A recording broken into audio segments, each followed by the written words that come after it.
Oh, what was that? Oh, I don't know. I guess you'll have to find out. Today, what happened today was a huge milestone. It makes me happy just thinking about it. Okay, so let me give you some exposition. We get in the water, get our fins on. I double check my gun because I got a new reel, so that's an update. Immediately when we get in, we see that the area right next to the beach is pretty sandy and a little cloudy, which is actually perfect because today we're wanting to stretch our lungs a little bit. Because we don't have a boat, we just go spearfishing right off the coast. We just jump in the water, walk in, and, see what's there, explore the reefs. And we find, this might not be the case in your local waters, but in our area, when we try and go out deeper, probably because a lot of it's overfished in general, we don't find much in deeper waters, so naturally we stay in more shallow. But this time we decided, you know what? We may or may not see something, but let's just go deeper today. Stretch our lungs, and maybe we will find something. For the start of it, most of it was just scenery, including these beautiful little silvery blue and yellow schoolies. I'm really curious. Comment below if you know the species. We kept moving out. Dad tested out the first drop in the slightly deeper water, and then Cyrus did another drop a little bit further out after that. And then, this is probably one of my favorite clips from this dive session, but my dad goes down, and you begin to get a sense of the depths we're going here. You notice that he gets a bit smaller at the bottom, and it does start to take a few more moments to get down, and there's more water between you and the surface. You get a little bit more squeeze than normal. And to kind of put you in our fins for a little bit too, I left this footage mainly uncut of me going down, just so you can get a sense of how long it takes to get down at this depth. You can see I just begin to see a bit of the sand bottom. And as I look up, you can see all of these little fish swimming by. You can see bass, wrasse, you can see other little sheephead, almost like a whole new generation growing down here. All of them are undersized, so I don't go for any of them. They're just kind of all hanging out, and one thing that you'll notice pretty quickly is that everything looks very blue down here. Even the really bright orange Garibaldi are pretty dull at this depth. And this happens because you have more water between yourself and the surface, which means that sunlight will have to penetrate through more water, which means that things are going to be less bright. They're going to have less color. But as you go up, as I am now, those Garibaldi might start to look much more orange and vibrant.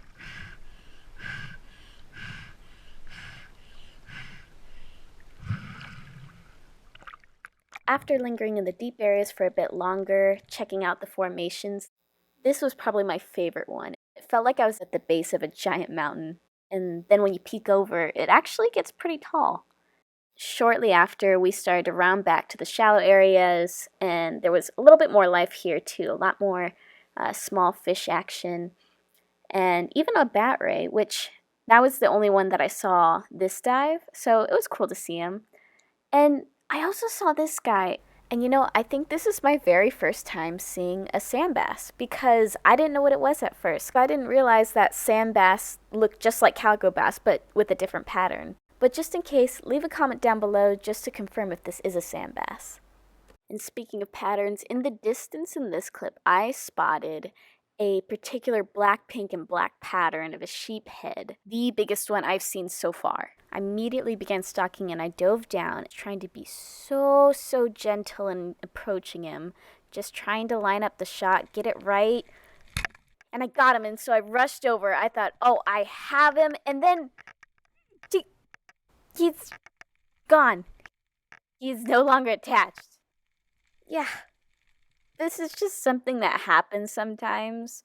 It's nice knowing that it does happen to everybody. I've seen professional Spearo channels where they'll make compilations of catches that they missed, and it's surprising. Some of them are right in front of them, but I guess everybody just has days where they miss like that. Anyways, tried to search for the sheephead that I had missed. I was like, maybe I could find him again and just get him. I didn't find him, but I actually found another target.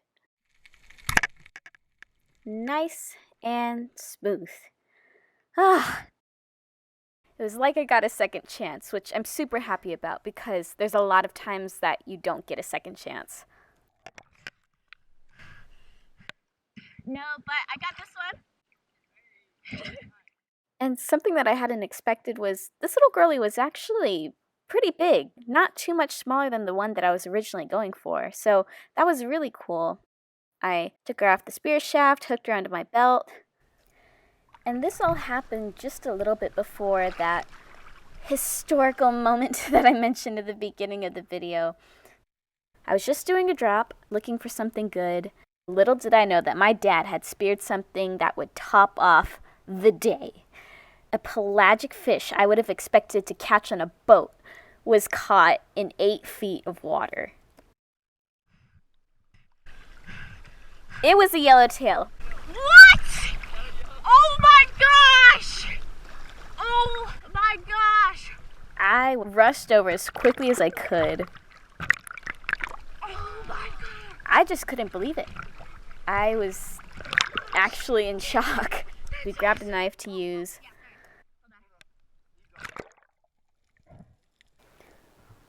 Just look at the size of this thing. This one was 29 inches.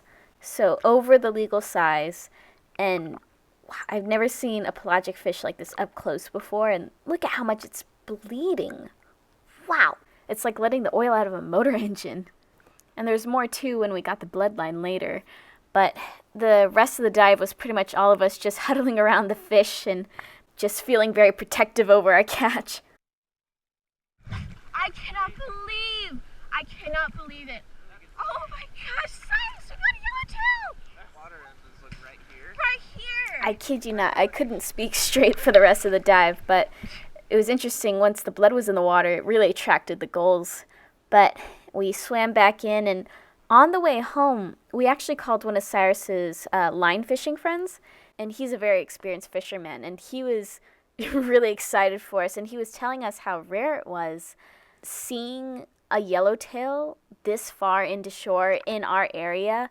Is, he used the words once in a lifetime, and I believe him.